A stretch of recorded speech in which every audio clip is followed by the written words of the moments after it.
Everyone should have a healthy distrust of the media. One of the most dangerous, unspoken things in existence in the world today is a media controlled by a very small group of corporate entities. Every day, we are constantly lied to and constantly told what to think, and most of us never even realize it. It's become a duty and call to action to wake people up to this reality.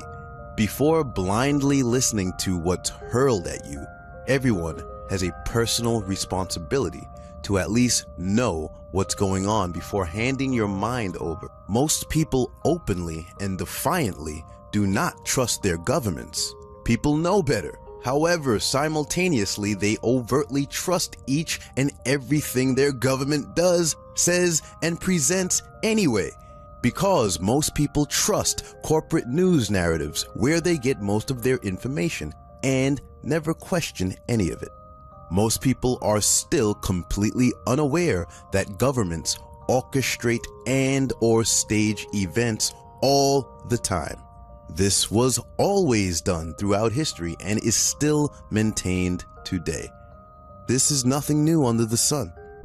Unfortunately, we have a world of people who don't understand how the world works. The media is not for information, it's for indoctrination. It's owned and operated by a very small group, and the objective of news media is compromised. It's not about informing you about what's going on in the world. The main function is to carry out agendas and control what you think, how you behave, and what you believe. Well, I've been a journalist for about 25 years, and I was educated to lie, to betray, and not to tell the truth to the public. And it is not right what my colleagues do and have done in the past, because they are bribed to betray the people, not only in Germany, all over Europe. Despite the fact that lots of our news is corporate-controlled fiction, we have been brainwashed to accept the news as the infallible truth. We are a society of drones who do not know how to think critically. And because of our media brainwashing, things often go very wrong, impacting the lives of citizens irreparably. All day, every day, just a few corporations cooperate each other's talking points, edit all the news, and dispatch everything you're meant to hear on all networks. There are several video compilations showing you just that. So here's the story. Theresa May says the internet must now be regulated following London Bridge terror attack, right? So it's following the attack that she says the internet must be regulated, clearly. New international agreements, this is from The Independent. New international agreements should be introduced to regulate the internet in the light of the London Bridge terror attack. The Prime Minister said introducing new rules for cyberspace would, quote, deprive extremists of their safe spaces online, and that technology firms were currently not doing enough. The Prime Minister made the comments outside Downing Street on Sunday morning in the aftermath of the van and knife attack that saw 7 people killed and dozens injured. Quote, we cannot allow this ideology the safe space it needs to breed, yet that is precisely what the internet and the big companies that provide internet-based services provide, Ms. May said. Oh, okay. So clearly she was not thinking about this before any of that happened, Christian. This was not even something that she thought about, because I totally did not see this story in the same damn newspaper, The Independent, last month on the 19th. Mm-hmm. Before any of this shit happened, on May 19th, why don't you jump to this manifesto? Headline, May 19th, Theresa May to create new internet that would be controlled and regulated by the government. Wow. Theresa May is planning to introduce huge regulations on the way the internet works, allowing the government to decide what is said online. Let's remember, this is May 19th. This is before Manchester. This is before London. Wow. Particular focus has been drawn to the end of the manifesto, which makes clear that the Tories want to introduce huge changes to the way the internet works. Quote, and this is in their document, Some people say that it is not for government to regulate when it comes to technology and the internet, it states. Quote, "We disagree." Senior Tories confirmed to BuzzFeed News that the phrasing indicates that the government intends to introduce huge restrictions on what people can post, share, and publish online. The plans will allow Britain to become, quote, "the global leader in the regulation of the use of personal data on the internet," the manifesto claims. It comes just soon after the Investigatory Powers Act came into law. That legislation allowed government to force internet companies to keep records on their customers' browsing histories, as well as giving ministers the powers to break apps like WhatsApp so that messages can be read. The manifesto makes reference to those increased powers, saying that the government will work even harder to ensure there is no safe space for terrorists to be able to communicate online. That is apparently a reference in part to its work to encourage technology companies to build backdoors into their encrypted messaging services, which gives the government the ability to read terrorist messages, but also weakens the security of everyone else's messages, technology companies have warned. The government now appears to be launching a similar radical change in the way that social networks and internet companies work. While much of the internet is controlled by private businesses like Google and Facebook, Theresa May intends to allow government to decide what is and isn't published, the manifesto says. And what is her solution? Isn't it interesting that her solution to the terrorist attacks is the exact same thing that she was pushing anyway? So basically, no solution to these individual terrorist attacks, because it's not about that. And there was nothing that pointed to, there was nothing, well, in the narrative that they crafted that pointed to them even using the internet to do harm or to cause harm or to be included in these. Where's these guys' Facebook posts? Exactly. Where's their YouTube videos? We commented on that fact. If these guys are supposedly suicide bombers, where's their... You're telling me so far we've got 4 suicide attacks. Not one of them leaves a martyrdom video? Not one of them leaves a martyr video. Yeah, and that's a good point that you brought up with Nathan's show too, is they do it for that reason. That's why they do it. They do it to be martyrs. That's a misunderstanding that people have about that culture. The entire point of doing a suicide bombing is to be a martyr. The entire thing about a martyr is people have to know who you are. Where are their YouTube videos? Where are their notes to friends? Where are their Facebook postings? Let's have a look at the statistics on terrorism. And as we see from 2001, if we look at this century, and obviously there were 355 terror attacks allegedly, and a significant number of those killed obviously were in 9/11. And then there was a reduction. And then, of course, we had the invasion of Iraq in 2003 by the warmonger Tony Blair and George W. Bush. And funnily enough, then we see an increase, obviously, as the Western nations bomb these countries back into the Stone Age. And, of course, that's exactly what the government of Afghanistan was threatened with a month or so before 9/11, if they refused to allow Occidental to build a pipeline across their country. And here we are in 2013, up to 18,000, and then nearly doubled in 2014. And of course, this is perpetrated by, ostensibly, by the West, one way or another. It is either due to the fact that we are creating radicals, and who can be surprised, because we're bombing their families, we're bombing their homes, we're bombing them out of their countries, or it's the radicalization that is then nurtured by the state. And we are seeing in the media now that there is the acknowledgement that many of the perpetrators are not only known to the state, they have been facilitated by the state. And on that basis, just a few hours ago, I stumbled across a video, and this is a video that's been uploaded by Daniel Glazebrook. Now, that Daniel's not a name that rolled off my tongue. I'm not familiar with him, but I did a little bit of investigation, and here's what I came up with. Daniel Glazebrook is a freelance political writer who's written for Russia Today, Counterpunch, Z Magazine, The Morning Star, The Guardian, The New Statement, The Independent, and Middle East Eye, amongst others. He's also in the process of writing a book looking at the way in which the state intelligence agencies have deliberately nurtured extremism and fundamentalism to further a right-wing control totalitarian agenda. So this is just, I think, about 5 or so minutes, but listen to what Daniel Glazebrook has to say. It's remarkably insightful. So I woke up yesterday morning to the news of another terror attack. In fact, 2 terror attacks. There was one in Kabul and one in London.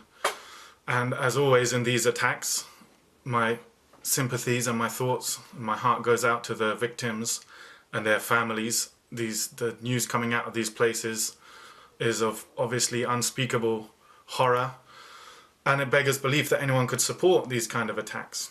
And yet our government, the British government, does support these kind of attacks and has done systematically as a tool of its foreign policy.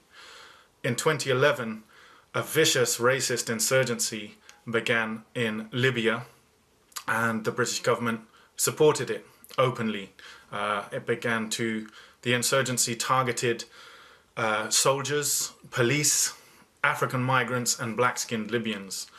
The British government led the calls for military intervention on the side of the insurgency, calls which eventually led to a 7-month NATO bombing campaign against Libya, resulting in the total destruction and obliteration of the Libyan state, a once peaceful and prosperous state, and to the seizing of power by the insurgents. And the British government knew precisely the nature of the forces that it was backing.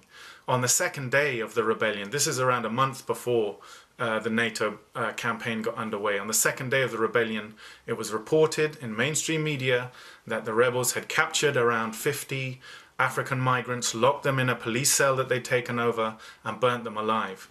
Early reports from the early days of the insurrection reported building workers from Chad, around 70 to 80, being hacked to pieces by the rebels. And this is the nature of the insurgency that Britain was supporting. The involvement, likewise, of Al-Qaeda was well known. For years, Britain had harboured the Libyan Islamic fighting group and its fighters, sheltered them, given them refuge and so on in Britain. And this group was the Al-Qaeda affiliate in Libya. And its main leader, Abdul Hakim Belhaj, became the commander of the rebels' forces in Tripoli, the Tripoli Brigade. His job was to coordinate with NATO the attack on Tripoli. So in many ways, Belhaj was NATO's leading man on the ground in Libya. And this was the man who was openly the leader for 15 years of Al-Qaeda's Libyan affiliate, the Libyan Islamic Fighting Group. So Britain knew exactly who it was bringing to power. It knew exactly the forces that it was involved with, the same forces that would go on to become ISIS. And it supported the rebellion. So where does Theresa May come in? Well, since 2005, the Libyan Islamic Fighting Group had actually been proscribed as a terrorist organization by both Britain and the US.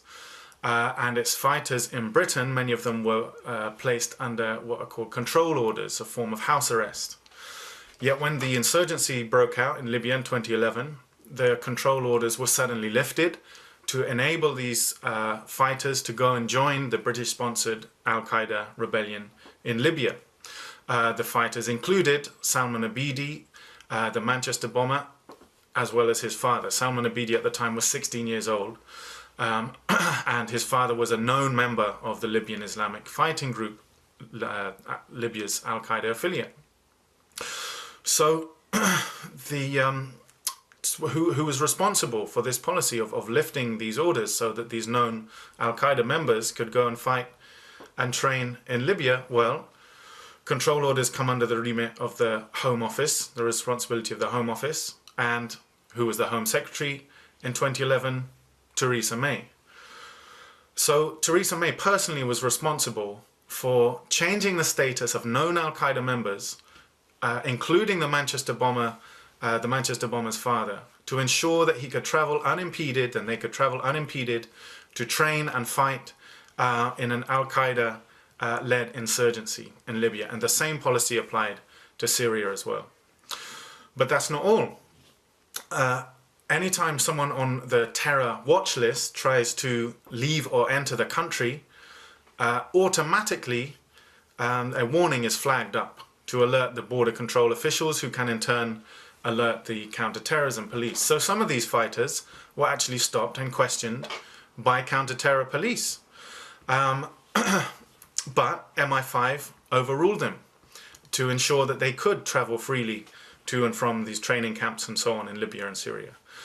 And literally you can read about this. This is well documented. There's an article on Middle East Eye recently called Sorted by MI5. Literally people would be stopped, these fighters would be stopped by counter-terror police because their names had triggered a warning, and they would literally get on the phone to their friends in MI5, and MI5 would overrule the police to allow them to travel back and forth freely. And again, who is responsible for MI5? MI5 comes under the responsibility of the Home Office. So again, the Home Secretary, Theresa May, personally implemented a policy that allowed counter-terror police to be overruled to allow fighters, known fighters, often known members of Al-Qaeda, to travel freely between Britain and training camps in Libya and Syria to go and fight and train with Al-Qaeda and latterly ISIS and so on. So let's just recap here. We know that not only did Britain turn peaceful and stable states like Iraq and Libya into failed states that have become effectively safe havens for terrorist groups, not only is Britain maintaining an alliance and is actually the biggest weapons dealer to Saudi Arabia, which is in turn one of the biggest state sponsors of terrorism. It was legal for the first 2 years of ISIS's existence in Saudi Arabia, for example, to actually openly fund ISIS. Not only did the British government openly fund, equip and train fighters in these insurgencies in Libya and Syria, insurgencies which it knew itself to be led by Al-Qaeda and associated groups, but we now know also that Theresa May herself actually had a policy to ensure that counter-terror police could be overruled to allow the unimpeded travel back and forth between Britain and terror training camps of fighters in Libya and Syria. And this included Salman Abedi. Salman Abedi returned from his final trip to Libya, presumably his final training session with ISIS, just a few days before the Manchester attack. Now we know he was on a terrorist watch list, so this would have triggered a warning. But thanks to Theresa May's policy, this warning was overridden. So that's the state that we're in right now. And the British government has blood on its hands, without a shadow of doubt. It has already the blood of millions of Iraqis, Syrians, Libyans, Afghans, Nigerians, Algerians, Tunisians, Pakistanis, and others who have suffered from attacks by these groups. But now to that can be added that the British government has the blood of 22 Mancunians and 7 more Londoners. The British government, the cabinet, Theresa May and her cabinet, these people are complicit in murder. They're war criminals. And if the Nuremberg principles, the principles established by the Nuremberg Tribunal, established after World War II, were applied, then they would be hung. Remember, everything is fine. Trust your government. Go back to sleep.